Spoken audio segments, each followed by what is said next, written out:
역사상 가장 위대한 전사 중 한 명으로 꼽히는 다윗 왕. 만약 그의 승리 비결이 군사적 재능이 아니라 깨트릴 수 없는 어떤 신성한 약속에 대한 믿음, 바로 그것 때문이었다면 어떨까요? 오늘 이 해설에서는 바로 그 독특한 신학적 주장을 한번 깊이 파헤쳐 보겠습니다. 다윗의 삶은 그야말로 전쟁의 연속이었습니다. 17의 골리앗과 싸운 걸 시작으로 70살이 될 때까지 무려 53년 동안 거인과 싸우고 반란군과 싸우고 20개가 넘는 주변 강대국들과 끊임없이 싸워야 했죠. 그런데 진짜 놀라운 건 말이죠. 그 기나긴 전쟁의 세월 동안 그가 단 한 번도 패배하지 않았다는 기록입니다. 패배 횟수 0. 아니, 어떻게 그게 가능했을까요? 이건 단순히 군사적 천재성이나 정치적 수완만으로는 설명이 좀 부족하죠. 오늘 저희가 분석할 자료는 그 이유가 훨씬 더 깊은 신학적인 차원에 있다고 주장합니다. 자, 그 핵심으로 함께 들어가 보시죠. 자, 그래서 오늘은 먼저 다윗의 이 믿기 힘든 무패 기록을 살펴볼 거고요. 그 승리의 비결로 제시되는 언약이라는 개념을 알아볼 겁니다. 그리고 그 믿음을 함께 나눴던 동지들, 마지막으로 이 모든 걸 함축적으로 보여주는 한 잔의 물 이야기를 통해 그 의미를 깊이 있게 들여다보겠습니다. 네, 첫 번째입니다. 패배를 모른 왕. 다윗의 승리는 그냥 몇 번 이긴 수준이 아니라 통계적으로 봤을 때 거의 불가능에 가까운 기록이었습니다. 그렇다면 그 비결은 대체 뭘까요?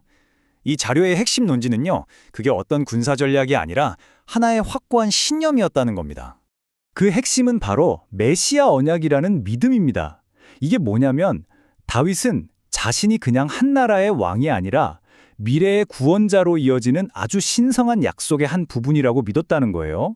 그러니까 여기서 자기가 패배하면 그 신성한 계획 전체가 무너지는 거잖아요. 그래서 패배라는 건 아예 불가능한 선택지, 옵션이 없었던 셈이죠. 이런 믿음의 변화가 다윗이 쓴 두 편의 노래를 보면 아주 명확하게 드러나거든요.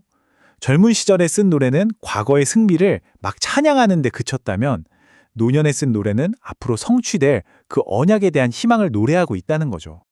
그리고 이 강력한 믿음은 다윗 혼자만 가졌던 게 아니었습니다. 그의 곁을 지켰던 부하들, 바로 언약의 동지들 역시 이 사명을 똑같이 공유하고 있었어요. 자료에서는 이들을 혈맹의 동지라고까지 부르는데요. 이게 무슨 뜻이냐면 이들은 그냥 왕 개인을 위해 싸운 게 아니라 자신들이 이 신성한 언약을 지키는 수호자라고 생각했다는 겁니다. 한 사람이나 왕자보다 훨씬 더 위대한 것을 지키고 있다는 그런 공유된 믿음이 그들의 맹렬한 충성심의 근원이었습니다.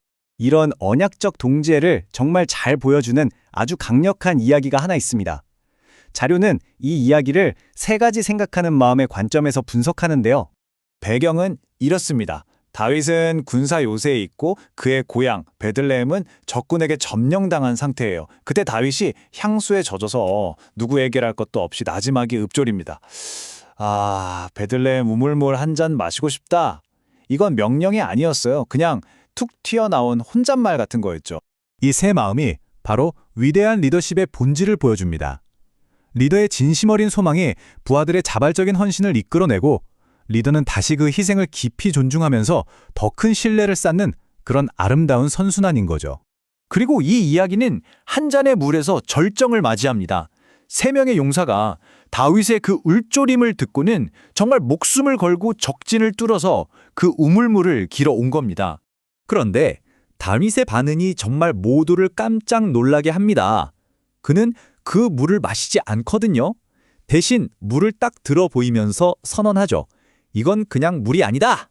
다윗은 그 물 한 잔에서 부하들이 목숨을 걸었던 그 희생을 본 겁니다. 그에게 이 물을 마시는 건 자기 부하들의 피와 생명을 그대로 마시는 것과 같은 정말 이기적인 행위였던 거죠. 그래서 마시는 대신에 그 물을 땅에 쫙 부어버립니다. 이게 바로 신께 바치는 거룩한 제물, 전제라는 의식인데요. 이 행동 하나로 개인적인 갈증의 순간이 가장 깊고 거룩한 예배와 겸손의 순간으로 완전히 바뀌어버린 겁니다. 이 행동이 다윗이 어떤 리더였는지를 정말 극명하게 보여주죠. 한번 비교해 볼까요? 폭군이었다면 당장 물 떠와 하고 권리로 요구했겠죠. 하지만 다윗은 그냥 소망을 울조렸을 뿐입니다. 폭군이라면 그 물을 자랑스럽게 마시면서 힘을 과시했겠지만 다윗은 부하들을 존중해서 마시지 않았죠. 부하들을 소모품이 아니라 그 생명을 신성하게 여겼고 그 영광을 자신이 차지하는 대신 신에게 바쳤습니다. 자, 이 해석은 우리에게 이런 질문을 던집니다. 진정한 충성심은 도대체 어디서 오는 걸까요? 다윗이 보여준 그 놀라운 리더십과 부하들의 충성심은 그냥 그의 카리스마 덕분이었을까요? 아니면 왕과 부하 모두가 자신들보다 훨씬 더 위대한 이야기의 일부라고 믿었기 때문일까요? 자신의 안위보다 부하들의 희생을 더 귀하게 여겼던 리더의 모습, 어쩌면 바로 이것이야말로 다윗의 왕국을 그 누구도 무너뜨릴 수 없게 만든 진짜 힘이 아니었을까요?